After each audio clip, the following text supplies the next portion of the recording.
नमस्कार दोस्तों, आप देख रहे हैं स्टोरी ब्लास्टर। स्टोरी ब्लास्टर में आज की कहानी नई दिल्ली से है।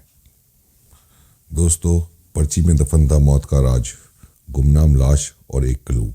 कातिल की पुलिस को चुनौती, पकड़ के दिखाओ। दोस्तों, कहानी शुरू करने से पहले मेरी सभी दोस्तों से रिक्वेस्ट है कि मेरे चैनल को सब्सक्राइब करें और मेरे वीडियो को लाइक करें, नोटिफिकेशन बेल दबाकर नोटिफिकेशन ऑन करें। दोस्तों, साल था 2013, तारीख थी 20 मई। दिल्ली पुलिस को फुटपाथ पर एक अज्ञात व्यक्ति का शव मिलता है। शव पर चाकू के निशान थे जो बताते हैं कि यह हत्या का मामला है, लेकिन मृतक की पहचान हुए बिना पुलिस के लिए हत्यारे तक पहुंचना नामुमकिन है। और सबसे बड़ी समस्या यह है कि मृतक के पास न तो पर्स है, न मोबाइल फ़ोन और न ही जेब में कोई आई कार्ड। यानी पुलिस को एक ऐसी हत्या की जांच करनी है जिसमें शव का चेहरा नहीं है। दोस्तों, उत्तर पश्चिम दिल्ली के बड़े बाज़ारों में से भीड़ भाड़ वाला इलाका एक ब्रिटेनिया चौक है। लोगों की इस भीड़ और ट्रैफिक से थोड़ी दूर इस वक्त फुटपाथ पर एक शख्स बेहोश पड़ा था। और फिर वहाँ से गुजर रहे लोगों ने नोटिस किया कि किसी का शव है और इसी बीच पुलिस को फ़ोन पर सूचना दी। अब नेताजी सुभाष पैलेस थाने की पुलिस मौके पर पहुंची। बेहोश शख्स का मुआयना करती है, लेकिन ये क्या? इस शख्स के शरीर पर चाकू के निशान हैं।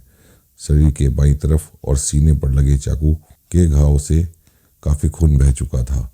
पुलिस यह पता लगाने की कोशिश कर रही थी कि क्या यह शख्स अभी जिंदा है या नहीं, लेकिन फिर पुलिस ने ज़्यादा समय बर्बाद न करते हुए उसे अस्पताल ले जाना उचित समझा।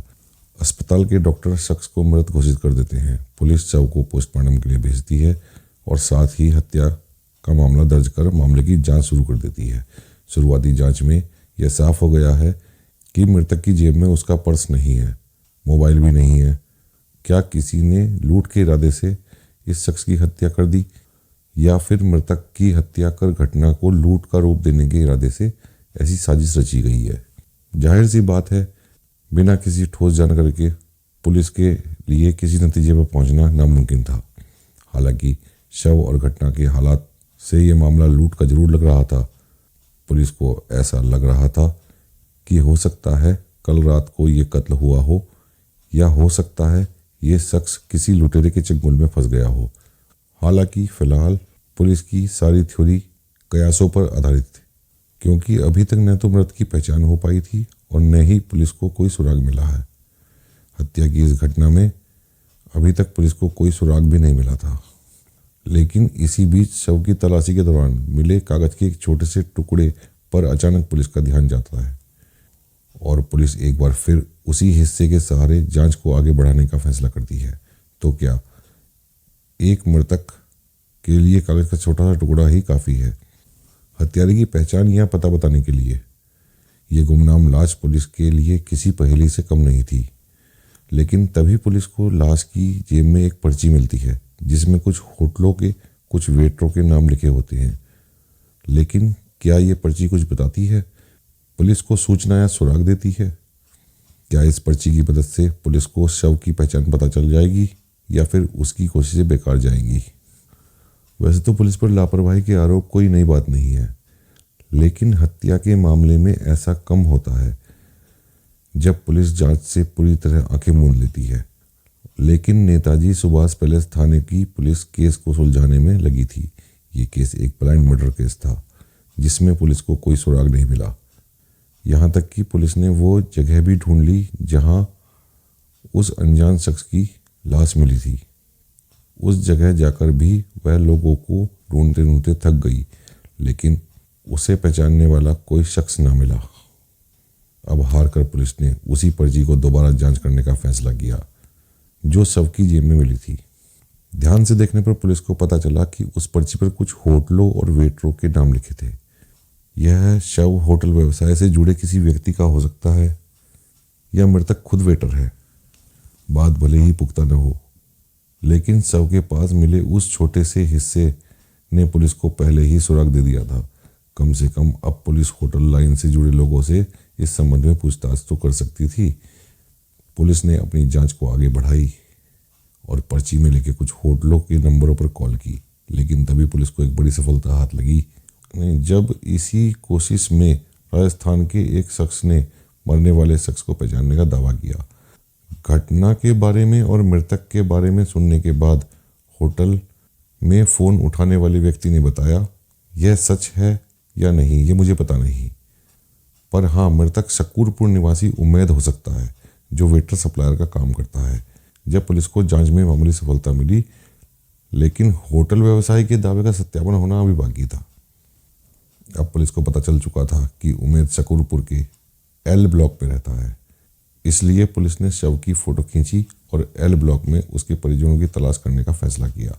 इस बार भी पुलिस की कोशिश काम आई, तब जाकर एल ब्लॉक में उमेद का परिवार मिला। यहाँ शव की तस्वीरें देखते ही उमेद की पत्नी, उसका भाई फूट फूट कर रोने लगे।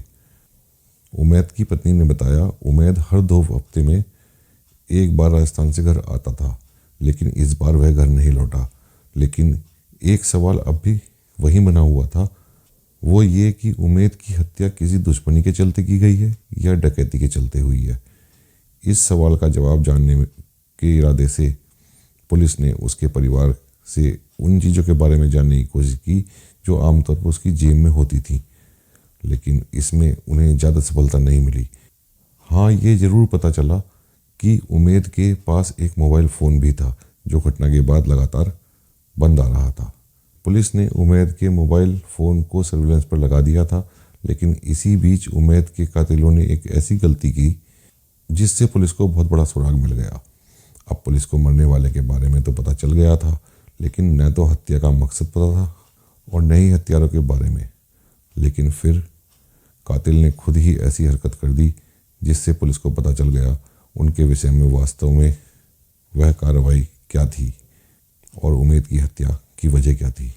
उमेद के हत्यारों की तलाश में जुटी पुलिस को अब उम्मीद नजर आने लगी। दरअसल हत्या के बाद से गायब उमेद के जिस मोबाइल फ़ोन को पुलिस ने सर्विलांस पर लगाया था, वह एक दिन बाद अचानक स्विच ऑन हो गया। फिर कुछ देर बाद वह बंद हो गया, लेकिन मोबाइल पर नज़र रख रही पुलिस को पता चला कि फ़ोन शकूरपुर इलाके में ही चालू हुआ था। अब एक बात तो साफ हो गई थी कि जिसने उमेद की जान ली यानी उसका कातिल अभी भी शकूरपुर इलाके में ही मौजूद था जहां मोबाइल फ़ोन ऑन हुआ था, और पुलिस शकूरपुर इलाके में ही थी। एक झुग्गी झोपड़ी नुमा छोटी सी दुकान पर पहुंचती है। इस दुकान में उमेद का कातिल तो नहीं था, लेकिन दुकान पर मौजूद शख्स से उमेद के मोबाइल के बारे में पूछताछ की गई तो वहां पर पुलिस को नई बात पता चली। दुकानदार ने पुलिस को बताया कि उसी दिन सुबह 2 युवक उमेद का मोबाइल फ़ोन बेचने के लिए आए थे। दोनों सस्ते दाम पर मोबाइल देने को तैयार थे, लेकिन उमेद का मोबाइल लॉक था और कीपैड नहीं खुल रहा था। दुकानदार ने मोबाइल खरीदने से इनकार कर दिया। हालांकि दुकानदार मोबाइल बेचने आए दोनों लड़कों को जानता था और अब इन दोनों की पहचान से पुलिस को हत्यारों का पता मिल गया। अब पुलिस तुरंत शकूरपुर जे कॉलोनी में रहने वाले उन लड़कों के घर पहुंच गई। संयोग से दोनों की मुलाकात घर में ही हो गई। उनमें से एक नाबालिग था, जबकि दूसरे की पहचान सजायाफ्ता स्नेचर साजिद के रूप में हुई। पुलिस ने जब दोनों से उमेद के बारे में पूछताछ की तो पहले तो उन्होंने पुलिस को चकमा देने की कोशिश की, लेकिन फिर जल्द ही टूट गए। अब निशानदेही पर पुलिस ने साजिद से उमेद का लूटा हुआ पर्स बरामद कर लिया। उनके पास से पुलिस ने एक चाकू भी बरामद किया। अब पूछताछ में दोनों ने जो कहानी बताई उसे सुनकर आपके रोंगटे खड़े हो जाएंगे।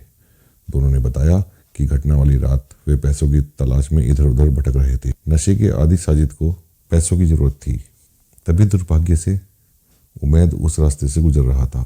उमेद को आजतपुर की तरफ से आता देख दोनों बटनदार चाकू लेकर FOB के पास चुपचाप खड़े हो गए, और जैसे ही उमेद उनके पास पहुंचा दोनों ने उस पर हमला करना शुरू कर दिया।